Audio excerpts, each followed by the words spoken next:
Comics.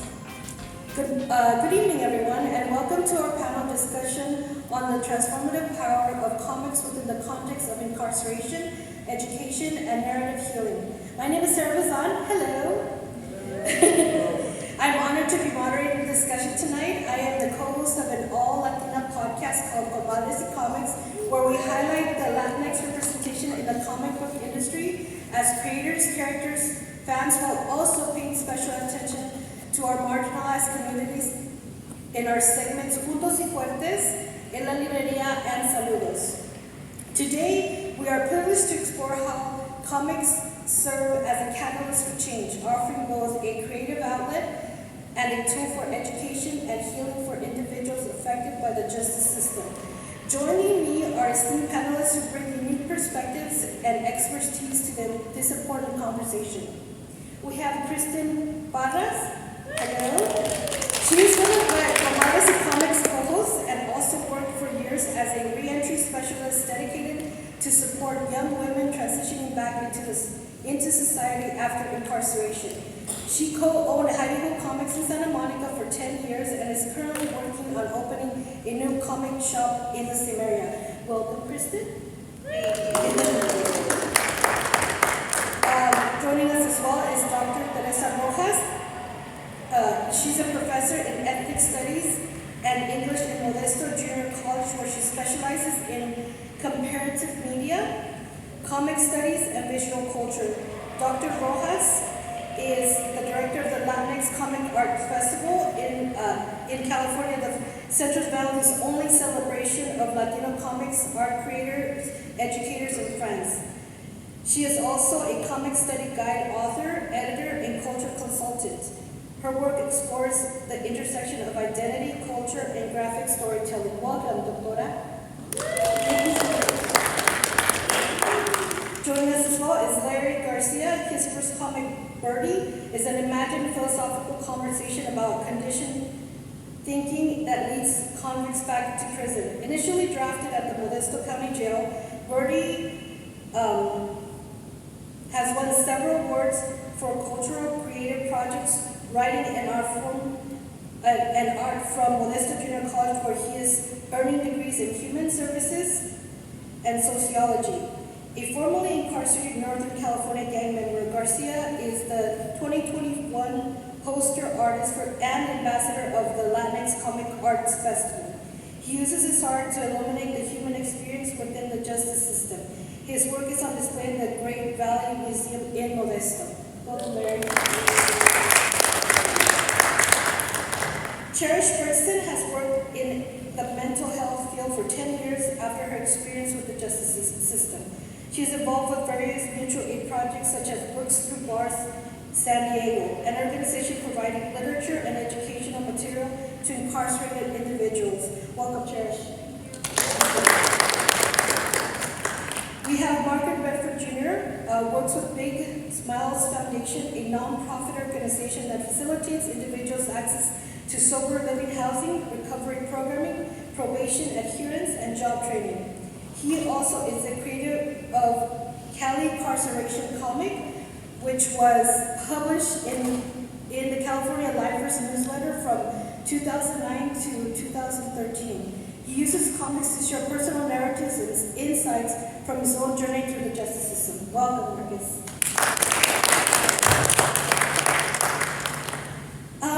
Let's begin with each panelist answering this question. What draws your interest to comics and graphic storytelling? We'll start with Marcus. Hello, everyone. For me,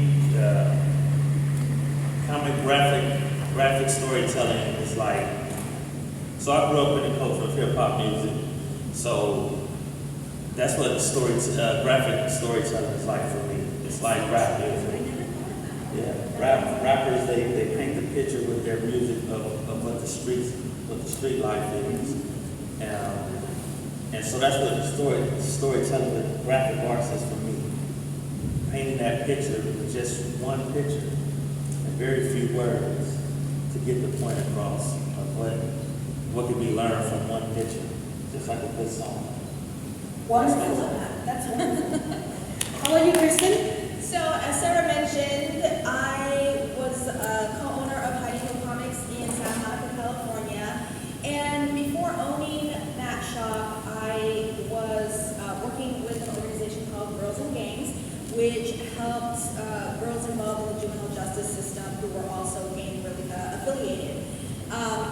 so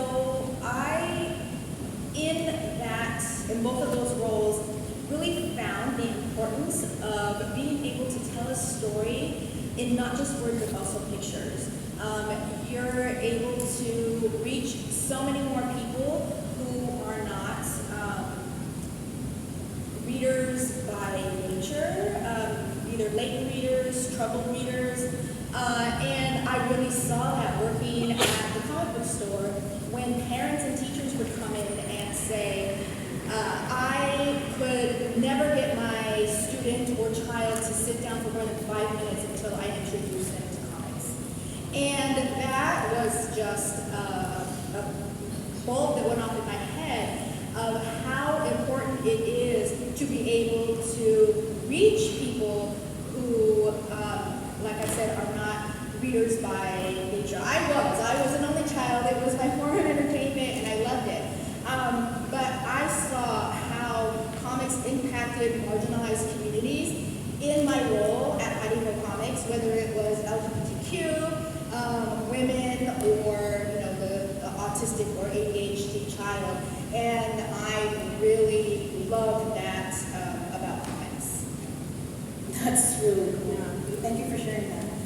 So I grew up reading Casper, Richie Rich, and my all-time favorite are two comics. And I was an avid reader of those comics as a child, and then fast forward to graduate school, I was trying to figure out what I wanted to work on, and my advisor handed me a book called Fun Home, which some of you are familiar with, and Alison Bechdel's Fun Home, and he said, read this, and this will help direct your graduate study. And I was like, excuse me, I am in a graduate school, or going to PhD, and handing me a comic.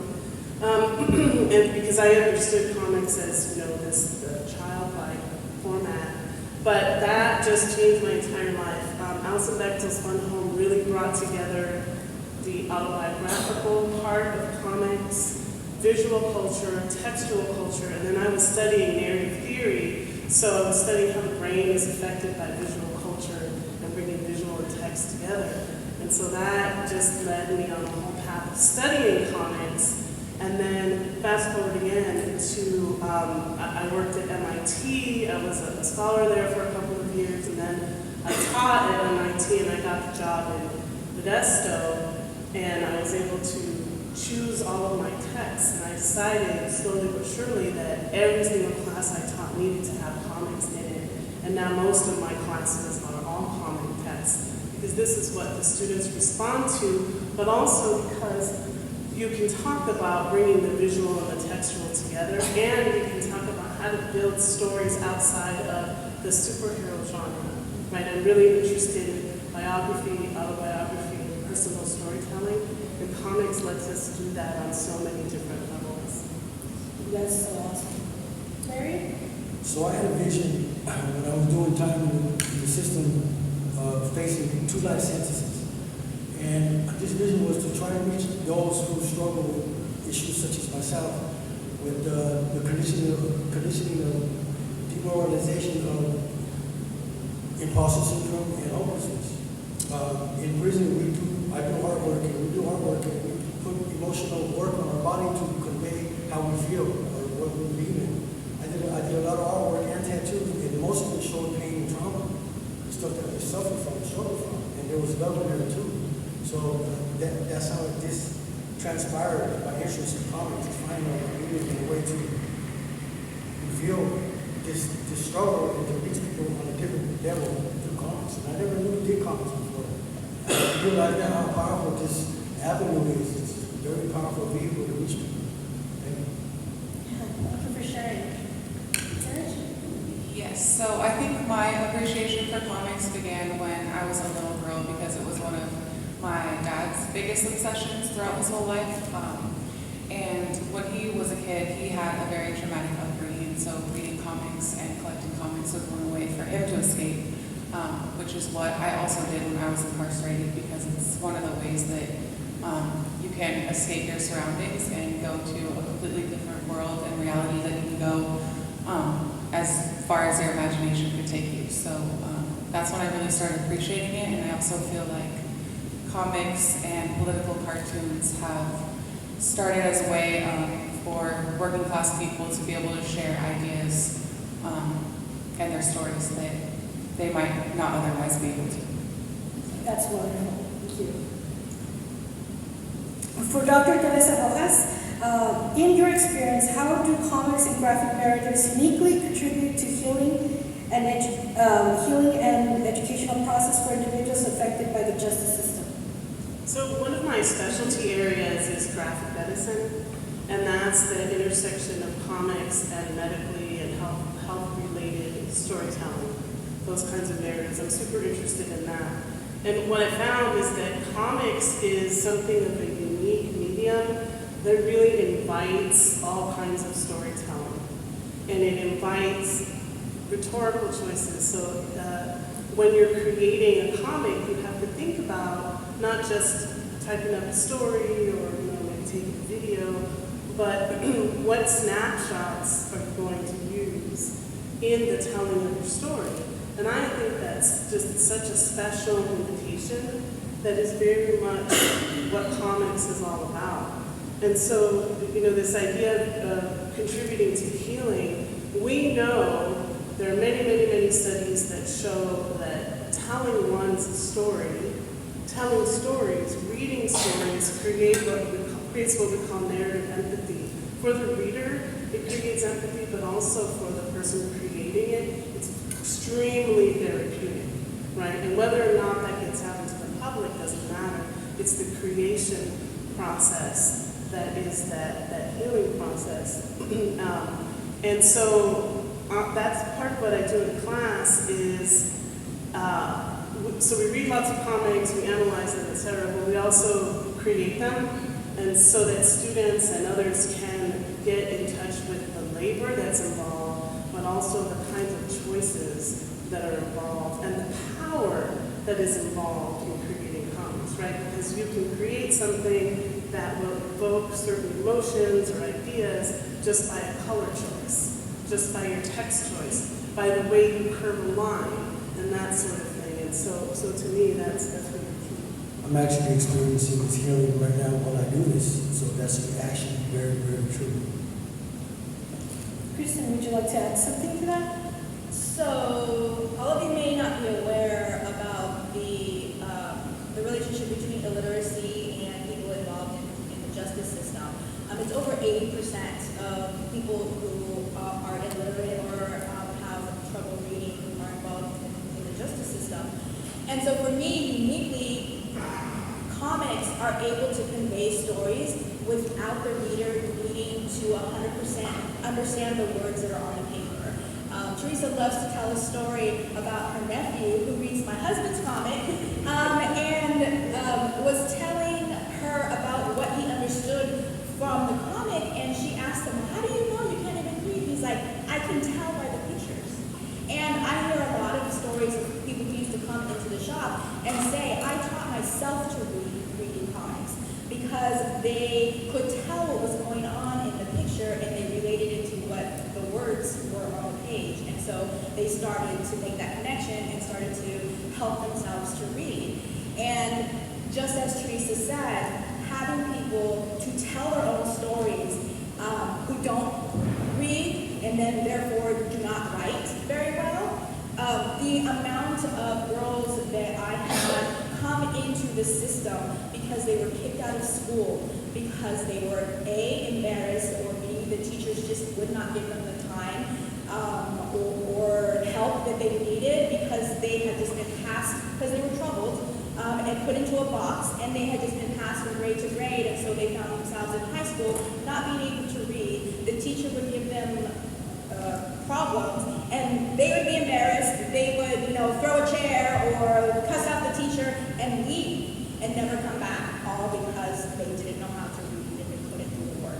And so comics, you don't have to know how to read to understand a person's story or to tell your own story, and that is such an important thing. As Theresa said, we did a lot of cognitive behavioral work in the workshops that I used to do, and getting the girls to put on paper their stories and to actually begin to understand what brought them to where they were there in that system, in that incarceration situation, was such a big deal to get them to be able to start to move forward. By the way, my nephew didn't just think that collectors, that expounds were funny. He was falling off the couch, cracking up, and he wasn't reading yet. And that was the big thing. I'm like, how do you know? How do you understand? He was looking at me like, how do you not know how funny this is? That's hilarious. Larry, what inspired you to use comics as a medium to tell stories related to incarceration? Well, that's interesting. Dr. Rojas, she gave me an assignment when I was facing my 2 life terms, and this assignment was pertaining to something of the prison life. At first, I didn't want to do it. I wasn't in the right mindset. I was struggling with stress, losing everything, and my livelihood, my family, my everything, and just for defending my grandson. But anyway, that's a whole other story. But Dr. Ross, would you like to explain a little bit about that? So it was part of we were doing a correspondence course, a creative writing correspondence course. So when he got locked up, I had made a promise that I would visit, that we would do something, figure out some way to continue his education. And so I transformed my creative writing class into a correspondence version that had a comics segment to it. And I said, very simple rules, 2 pages, something about being in prison. And he was kind of like, I don't know if I want to write about that, and I don't have the materials and the motivation, and I'm like, just do it. It's an assignment, just do it.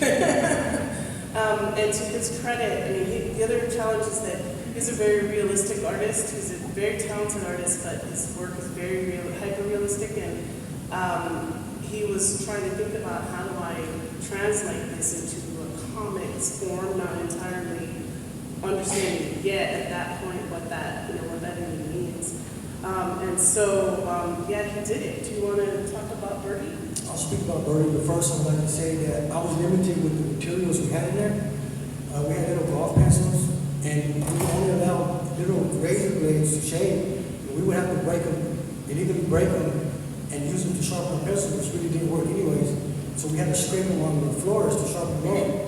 And I was passing down color pencils. So I never done a comic before. I always do detailed artwork.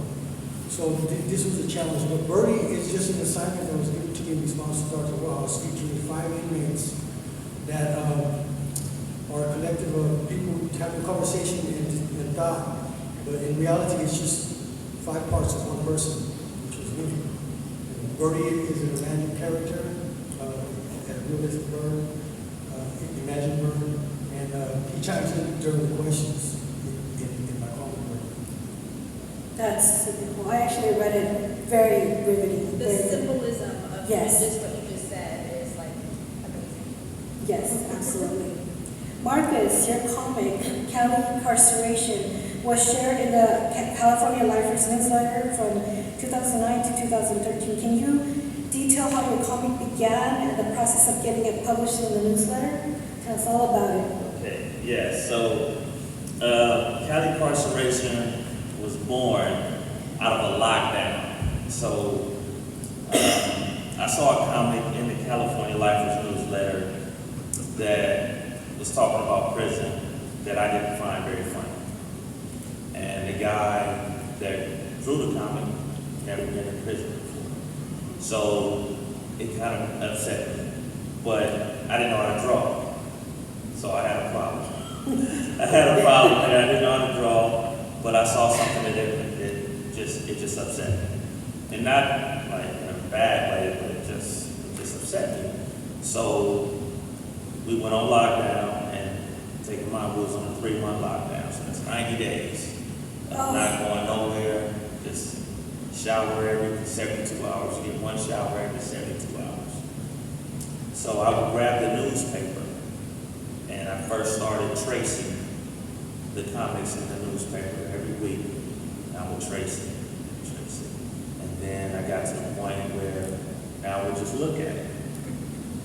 And then I said, well, let me just try and make my own comic. Because that's ultimately what my goal was, to create my own comic. So I can send it in to the newsletter. Right? So once I got the courage, I wrote the publisher and I said, hey, you know, what's the process of getting a comic, or how do you choose your comics?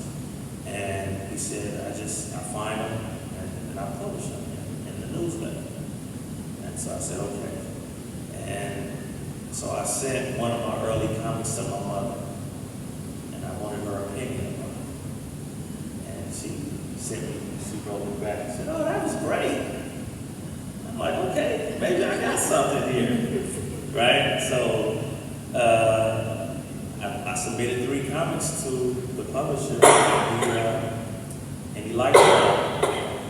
And he paid me $25 for my first comic. Wow. And he published my very first. He gave me $25, and after that I said, hey, I might have something here. Yeah. Right? And so that's how Cali Incarceration was born. Out of something that I didn't like, that it forced me to learn something that I didn't know how to do. That's amazing. How did the other inmates, what did they say about your work? Well, in my early work, it was just things around the prison that I didn't like, that I tried to kind of poke fun at, but that we lived every day. Like, a good example is, like the first comic that he purchased from me that got published was a comic in the visiting room. So those that don't know about what it's like having a visit in prison, it's very minimal contact, right? Too much hand-holding is considered excessive. So that's what the first comic was, about excessive hand-holding by reaching in the popcorn bag, grabbing popcorn at the same time, right? So, you know, from the outside looking in, like, but that's a reality. So that's what my comics are. It's about the realities of prison, but not violent, not to glorify prison, but to give you like the real side of what it's like, that for those that are actually trying to make a difference in their life. That's wonderful. Cherish, please share with us and the audience the work that you do for the nonprofit organization Books Through Bars San Diego. Okay, yeah. So first I'll just start with how I initially became interested in that, which was long before I personally had ever been incarcerated. I think I've always had somewhat interest in prison rights issues. I've just thought that it's crazy that we have the largest prison population in the entire world, and there's such a huge percentage of our population that's behind bars with no support. And so I initially started volunteering for a Books Through Bars project when I was living in Oakland. After I was incarcerated and I got out, I started thinking about it, and I was wanting to get involved in that again because it made such a difference when I was incarcerated. So I started researching it, and I was like, maybe I could start my own chapter, but that'd be a lot to take on, and I found out that it already existed in San Diego. So I showed up to one of their events, and it's the same thing. I'll just go over a brief history of prison books projects. So actually prior to the 1970s, I found out that there were no books allowed to be sent to prisoners except Bibles. So actually in prison, people, including Lorenzo Camboa, successfully challenged these laws and were able to pass, be able to receive literature, including Black and revolutionary literature. One of the first prison book projects started in San Francisco, and it began as a mutual aid project to people's friends who were jailed for civil rights protests. Now they have a chapter in basically every state, so that's really cool.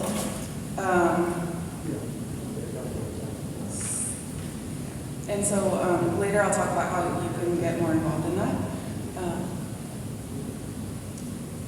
I'm so sorry. So I wanted to know more about how that program helped you when you were within the justice system. Yeah, so when I was involved in the justice system, projects like this actually did save my life because when I was in prison, it was during COVID, and so we would be locked down for months, only able to come out of the cell for showers, like I said previously, once every 72 hours for like 10 minutes. And so being confined to a cell for that long, I found that was the only way that I could get through by, escaping that everyday monotony and lack of privacy and isolation. And when I was in there, I found out that a lot of people who are incarcerated are illiterate, and so they didn't have the access to literature that people like I had, where I could just read every day, all day, and escape that reality. So I think when colored books and comic books and word puzzles and everything like that would come in, that was one way that they could access that same kind of relief, I guess, from your situation. And I just feel like these should, at the time I didn't know about too many projects in there, but it's all word of mouth. And so the more that people find out that they're there, it really has a huge impact because a lot of people don't have support when they're inside, so they don't have friends or family sending them books. And so projects like this make a huge impact. That is really amazing. Is there a lot of requests for comics or graphic novels? Yes, as I said before and previously mentioned, 70 to 80% of people who are incarcerated are illiterate, and so there's definitely a huge request for not only comics, but how to draw, like books about how to draw, art books, crossword puzzles, coloring books, everything like that is a huge request we have, and we don't have enough of those books coming in because it's all donation based, which all prison books projects are all donation and volunteer based. Wow, that's incredible. Now for the panel, can comics and graphic narratives help challenge stereotypes and misconceptions about individuals who have been incarcerated? Let's talk about Marcus. Yes. Let's see. So I challenge those stereotypes with my comments on a regular because, people, they do have a misconception. Right. And they think, people in prison, they just sit around and watch TV all day, right? And that's not the case. We go to college, we take self-help groups on a regular. We teach ourselves because ultimately the system don't really teach you. The system is kind of designed to break you of your old ways, but it's actually up to you to rebuild yourself. So you have to have that self-motivation to do it. So I found it, for me, it was comics. That was the building block for me because I had to teach myself how to draw, and then I had to market that to then get it out to the public,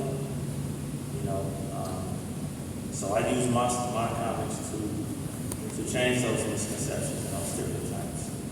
That's wonderful. Kristen, do you have anything to add?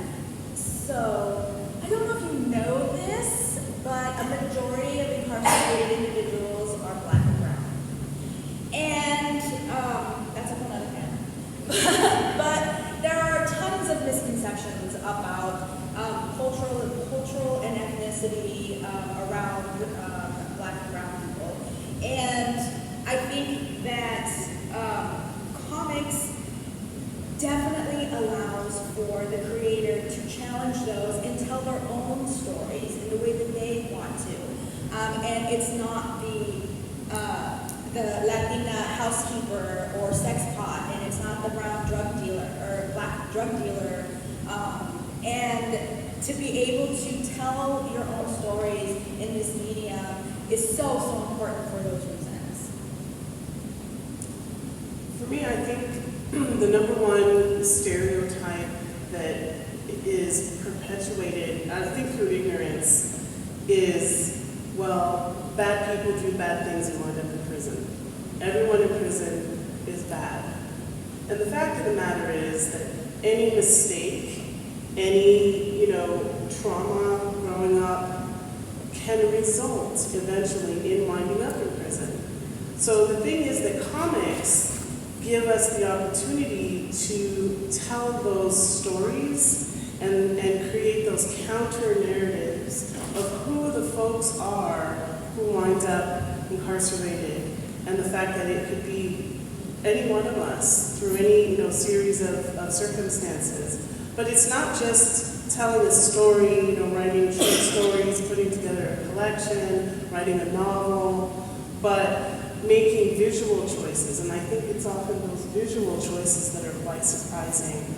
And you'll see in the different comics created by some of the panelists here that some of those visual choices are just really more evocative than the words, right? It's how they choose to portray those visuals that really start to change minds. So right now, I'm actually changing the narrative of how people see me and identify me, but not only that, I'm changing the narrative of how I see myself. I believe in myself more, and I'm very kind now. I love kind people, and I just got a lot of love in my heart. I care about people who struggle with trauma and whatnot, and the people who keep going back to the joint, and people who struggle on the streets, because that's where I come from. So, I want to restore that profile and stereotype us, people like me. I'm a formerly incarcerated crime survivor, but I'm also a big brown scary guy. But on another coin, I'm a scholar, an artist, a storyteller, and a social justice activist. So, with that said, that's just the way I'm doing it. I'm just living my life so that people can see a different version of myself, a better version of myself, but ultimately so I can see a better version of myself. Because if I want to change the way people see me, I have to change the way I see myself and become that person. All the time, even when I'm at home by myself, I'm not acting the part when I'm at work or at church or at school. I'm like this all the time now. It's only because I've had a shift in my soul, and I just created, the universe has just touched me and told me that, hey man, I want you to reach people, and this is the way I'm going to do it. Come on over and just do my part what I want to do this life. That sounds wonderful. What about you, Cherish?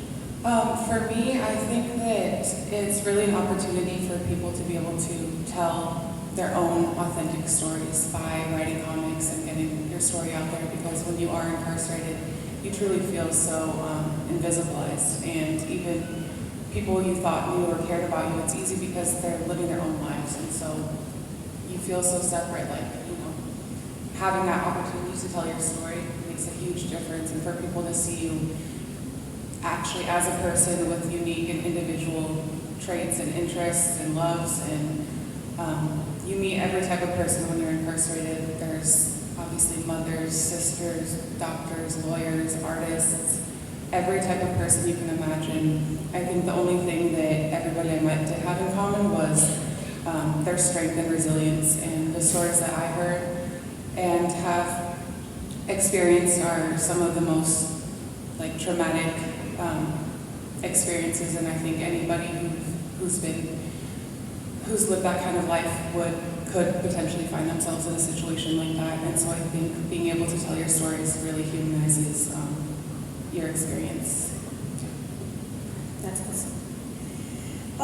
Marcus and Larry, how have people who have never experienced the justice system react to your work? What do you hope they take away from reading your work? We'll start with Marcus. I like to think that people will take away from my work, they'll learn something. That they'll learn something maybe even about themselves that they didn't know. Putting pencil to paper and putting your life on that paper, it's tough because you have to dig deep. You have to dig deep into understanding who you are. And I like to think that when people read my comics, they can take that away. Even if they don't like it, at least I hope that they respect the truth that I've done. That's wonderful. What about you, Larry? Well, I would hope that they have an impact with empathy on what they just learned. For example, I received an award at a ceremony in Modesto College, and I was sitting next to the person passing out the awards, and I didn't even realize it was the vice mayor of Modesto. So he gave me my award, and I did a presentation on this work, on this piece right here. And afterwards, I got professors, and I got people who've never been to prison, who don't know nothing about this, and they were impacted by it. They told me, congratulations, we never heard nothing like this before. That's where it hit me, it sparked me. You never heard about this before? The college didn't have nothing like this. This material right here. So that right there showed me that I'm doing this. This is really happening, and it already has been a part of my life, and people are already seeing the difference that we can make as ex-crime survivors. I was going to say ex-cons, but we say crime survivors now. That we could be a better version of the community, and that's why I'm doing my part in the community. The vice mayor actually helped me become part of a chair seat as a member of the city, a paid position where we do grant funding for the Mexican community. This is awesome. The universe is just working with me right now, and I'm just very grateful. I have so much gratitude right now for the opportunities that are being given. Thank you. Wow, crazy. Cherish, how can an individual, perhaps someone sitting in the audience tonight, get involved with books through bars? Yeah, so most of the prison books projects have an Instagram. Ours is Books Through Bars SD on Instagram, but I also found a website that has a list of every prison book project in every state.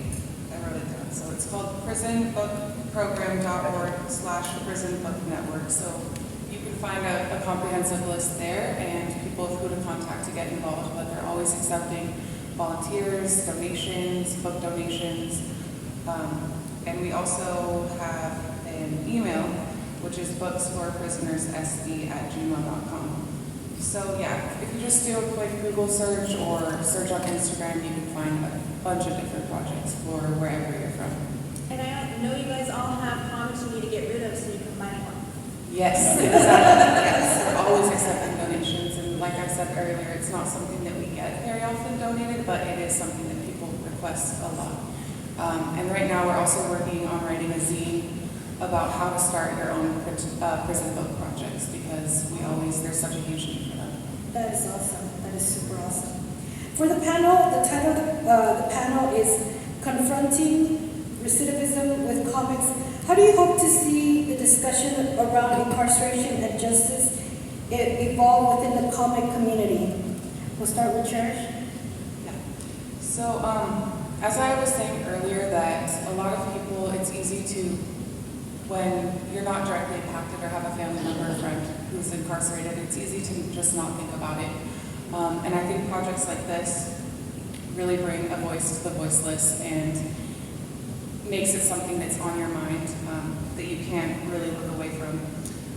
So yeah, I'd like this to bring more awareness to what incarcerated individuals go through, and also to be able to see people who are incarcerated as unique, special individuals. Awesome. Larry?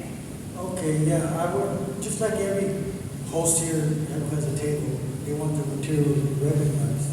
I would love our material to be recognized, not just by the upper class, but the middle class. Those of us that are on the lower levels, we live this life. I think everybody in here has either lived it or has a family member who knows somebody. I'd like to reach more people who are on the higher scale so they could be a part of this and fund it. And just participate and understand and have some empathy of what we're going through. We're struggling out here. And I think this needs to be reached out more, and I'm going to do my part. Network with people who are like-minded. Awesome. Part of my job is to encourage more people to create more comics. And I think that's one of the best parts of my job. My self-imposed directive. So I think that before we can have discussions, we need to have the comics to talk about, right? And so as I'm teaching different kinds of classes, I'm going to be teaching creative writing in a local facility in Stockton, actually, this coming fall. I wanted to encourage as many folks as possible in that class to complete comics work.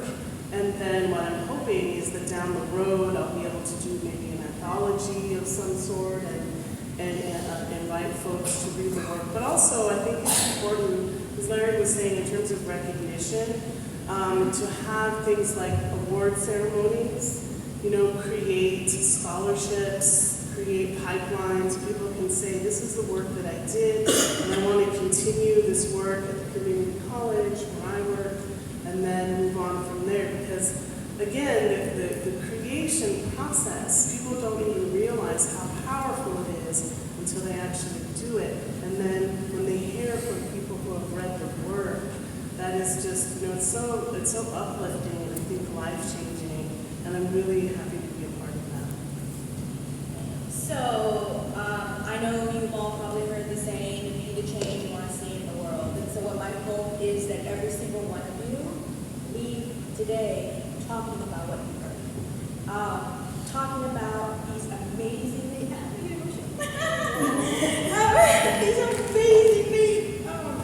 creative and talented people who went through hell in their life, and they are sitting up here on this panel. And I'm laughing, not really crying, like sobbing. I'm laughing because I'm just shy. I'm like,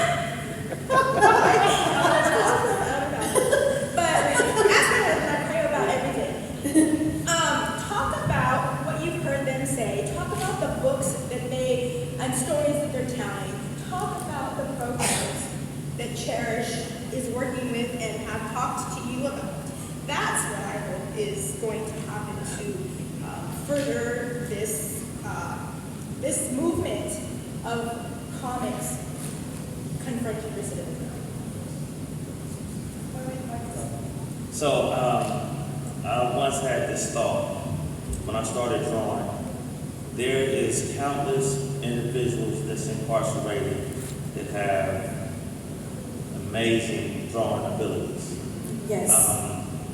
And I had always wanted to bring all those artists together. That's amazing. And I see that's how, as a collective, it can make this evolve.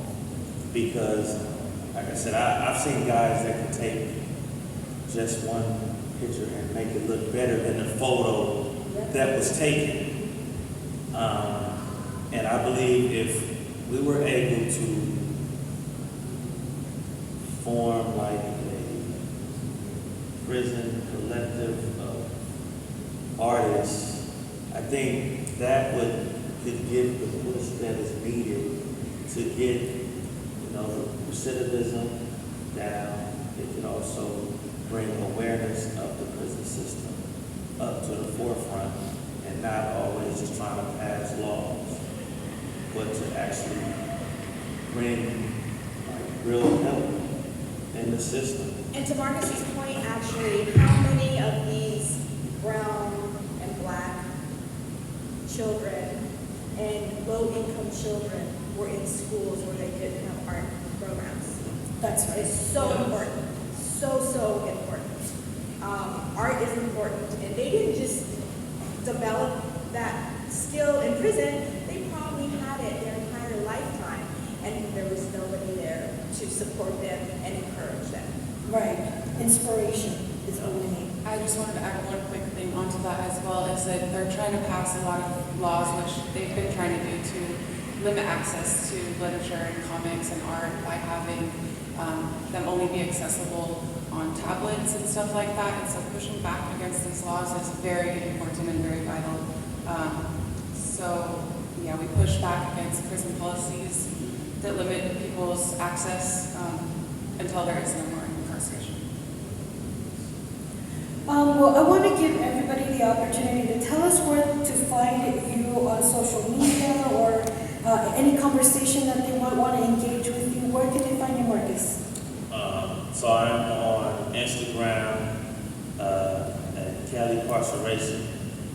This is my actual comic book. Now this book right here was actually created from my actual journal entries first few years in prison, I journaled every day. It kept me sane. It kept me stable. And it made me believe who I wanted to become. It helped with that. So I in turn took the actual letters that my mom wrote me, letters from my father, and I actually put it in there as well, because this is what was going on in my life at that time. So I took those journal entries and turned it into a comic book. So those are my actual thoughts, my actual feelings, nothing made up. Those are all my truths. And then I have, I'm also on Teesprings, where I also sell my comics on T-shirts. Amazing. So you can go on the website and purchase shirts as well. Excellent. What about you, Kristen? Where can they find you? So, as Sarah mentioned at the beginning, I am a co-host on a podcast called Comadres y Comics. We have a website, comadresycomics.com. You can email us there. You can listen to all of our podcasts on YouTube. We have a Facebook, an Instagram, a TikTok, and our goal is to highlight the Latinx representation in the comic book industry as creators, characters, and fans, but also with a special focus on other marginalized communities. So you can, there are two places on Instagram where you can get a hold of me. One of them is at my personal IG, which is at DocTeeroh, so it's DocTeeroh.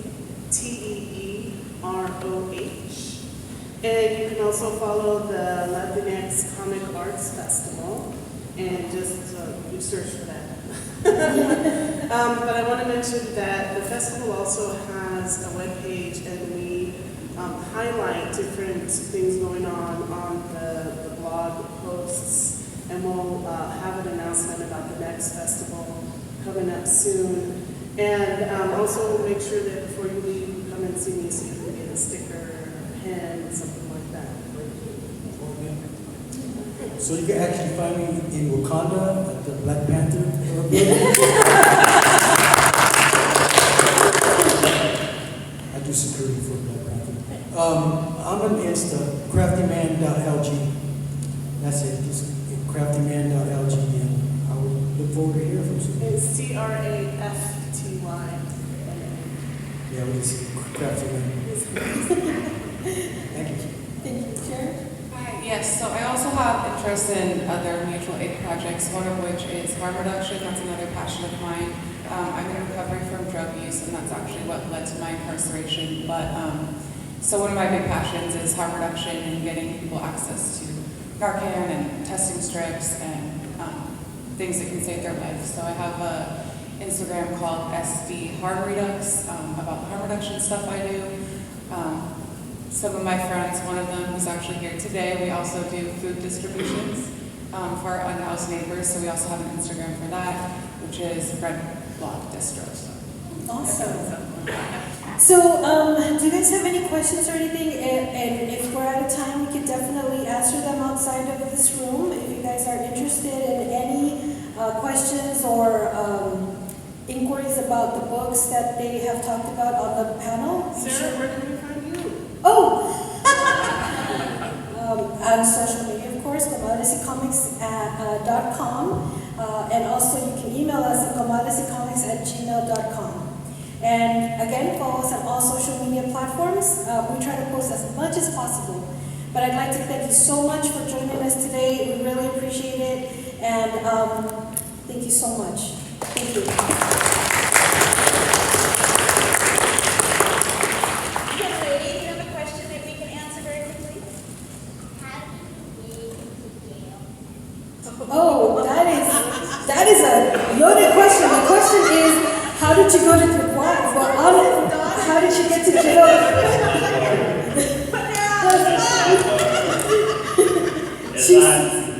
I always tell my daughter and my nieces, when you make bad choices, there's consequences, right? And so I always try to tell her that, so that's what happens when you make bad choices in your youth. When it takes time to correct those choices. So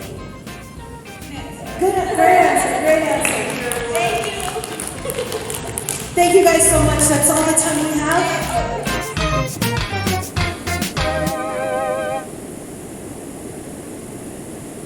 And that's on Period Network.